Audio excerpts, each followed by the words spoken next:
Salut, salut! Fin de contrat en année incomplète. Je vous explique comment ça marche. Alors, le tableau se présente comme ça. En haut, vous avez de quoi noter le nom de l'enfant, le début et la fin de contrat, le préavis et le taux horaire brut. Le taux horaire va se reporter dans tout le tableau. Si, quand vous avez commencé, vous étiez à 5 €, eh bien, vous pouvez le changer jusqu'à ce que vous soyez passé à 6 €.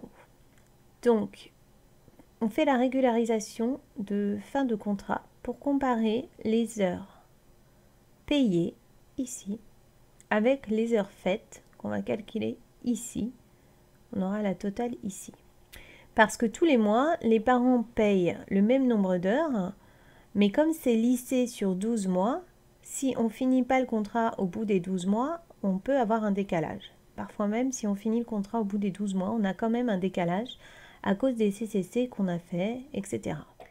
En premier, vous pouvez changer la date. Ici, on vous demande votre salaire sans les congés, sans la majoration, sans les heures non prévues au contrat. Si vous avez des HS prévues au contrat, vous les mettez. Mais les heures complémentaires, ça ne compte pas parce qu'elles sont payées en direct sur le mois en cours. Ici, c'est pour remplir vos heures mensualisées. Donc, si vous avez qu'une sorte de semaine, eh bien, vous n'allez remplir qu'une colonne.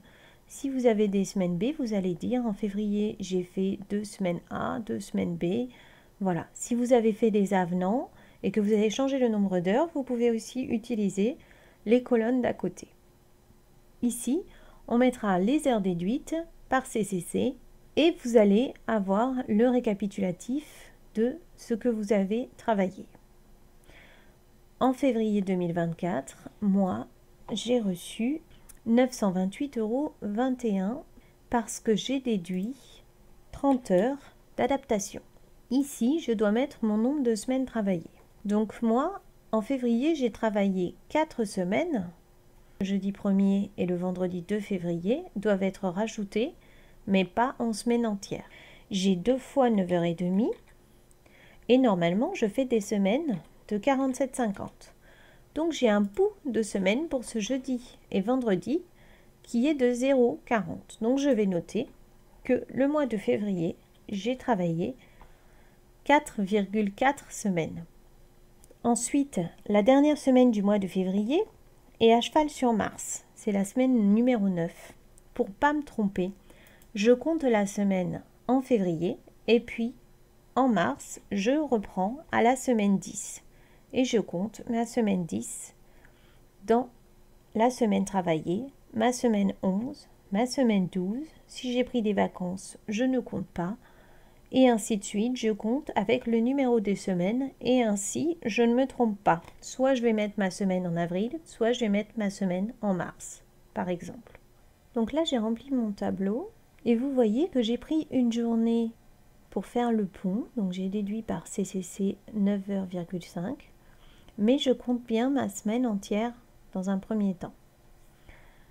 Ensuite, fin juillet, mon contrat s'arrête le 31.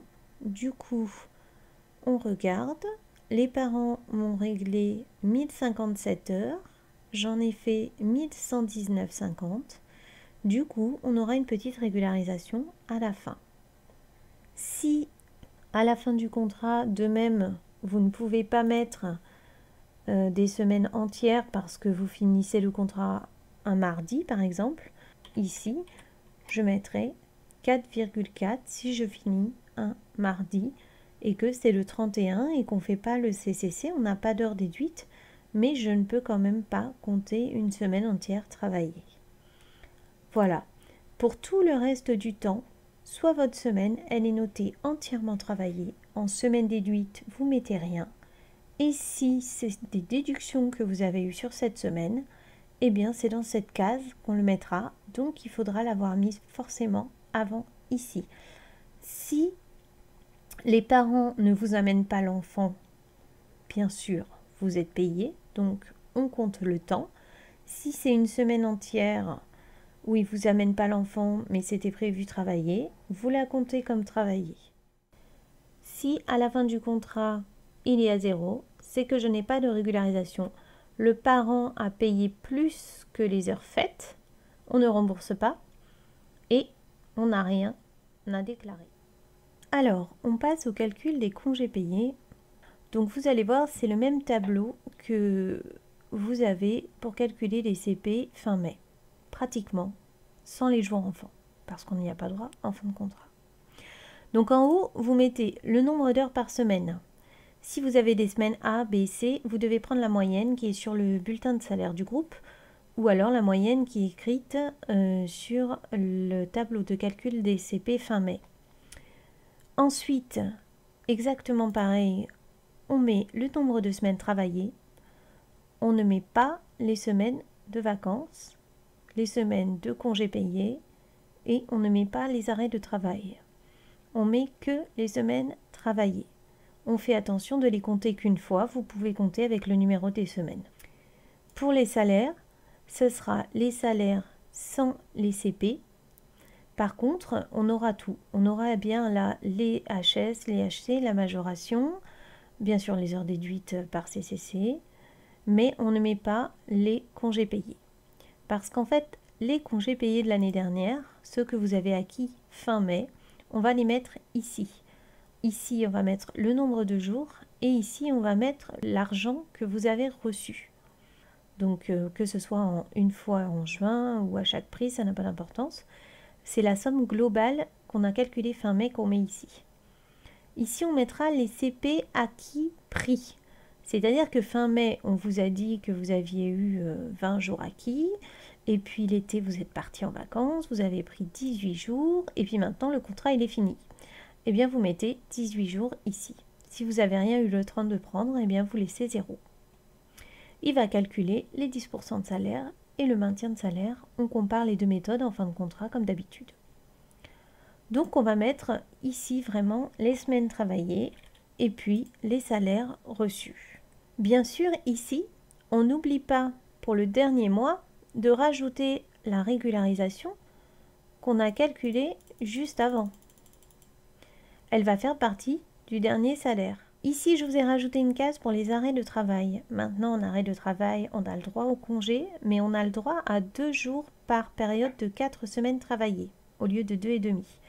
Donc, vous allez le mettre à part, le nombre de semaines d'arrêt de travail, pour que ça calcule comme il faut. Voilà. Donc là, j'ai fini de remplir mon tableau. Il va nous dire que la valeur brute des CP est ici. Après, on va pouvoir remplir la prime de licenciement. Donc si on a plus de 9 mois de contrat, on remplira aussi ce tableau. Donc là c'est pareil, vous prenez tous vos salaires bruts avec tout, la majoration, les HS, les congés payés. Là c'est la totale.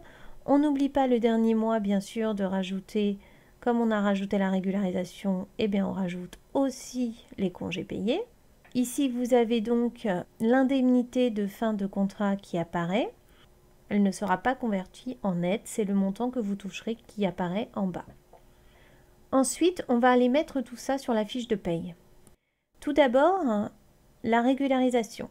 On a ici 203,99 € à mettre dans la régularisation d'heures de fin de contrat.